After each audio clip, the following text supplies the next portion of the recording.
TakeTones.com. TakeTones.com.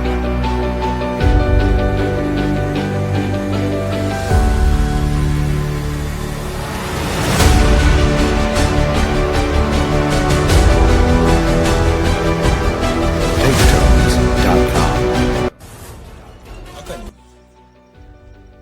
duk da cewa mu jima muna harkar ba, amma za mu iya ma duk wani aiki da kake so. A bai dawo ba, amma ina sa ran nan ba da daɗewa ba zai yi.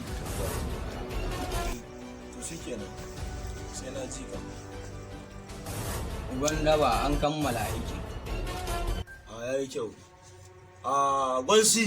Allah taimake wa ga. Ina Faisal, ina sarkin soyayya, yau kwana uku ban sa ido na shiga yi ne. Uban Daba ka san yaran mayan mata ne. Tun da suka ce sun tafi Kaduna, sai ka sa idan nuna. Maradona. Yau Uban Daba.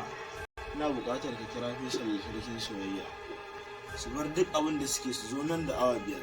Ina buƙatar ganin su domin akwai aikin da rayu. An gama Uban Daba.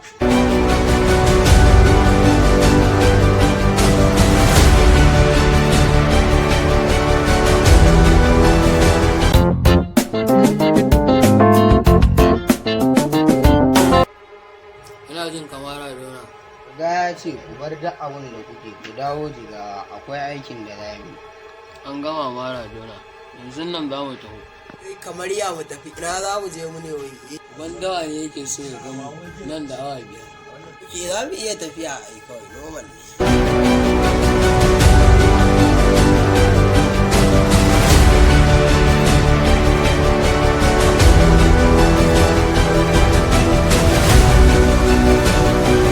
TakeTones.com.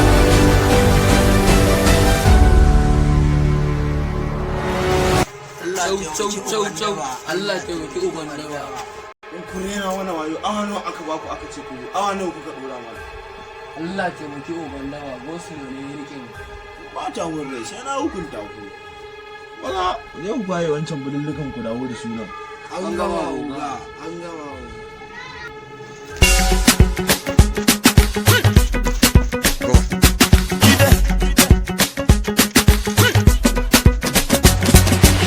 My country people, yes, them go talk, them just the parambulate. Ana nuna muku muhimmancin lokaci, ku dinga mekin din lokacin ku. Ba komai Uban Daba za mu iya fara abin da ya tara mu. Okay, aikin da za mu tattauna a kansa shine aiki da nafin dan gidan Alhaji Saminu Don. Kidnapping ɗin ɗan gidan Allah Samunu kuma. Salkar ƙara jin kayi magana har a tashi daga wannan zaman. Sunan yaron nan dan gidan Alhaji Saminu sunansa Sani Saminu Don, amma an fi kiransa da SS Don. Yana makarantar kwaleji, to hanyarsa ta zuwa makaranta ya kamata a kama shi, saboda idan za shi makaranta baya zuwa da security. Idan zai shiga makaranta ta babban gate da ke shiga, tsakanin babban gate da cikin gari akwai tafiya mai nisa, so a nan ya kamata mu yi amfani da damar mu kama shi, kuma yadda na tsara haka za a yi, kar a yi samma ɗin haka. Kuma Uban Daba. Faisal babu kai a wannan aikin saboda za ka iya ba mu matsala. Ba damuwa Uban Daba. Gwansi ina so a kawo mun dan gidan Alhaji Saminu misalin karfe 2 na rana. A sa ranka kamar an kamo shi. Maza a kafta.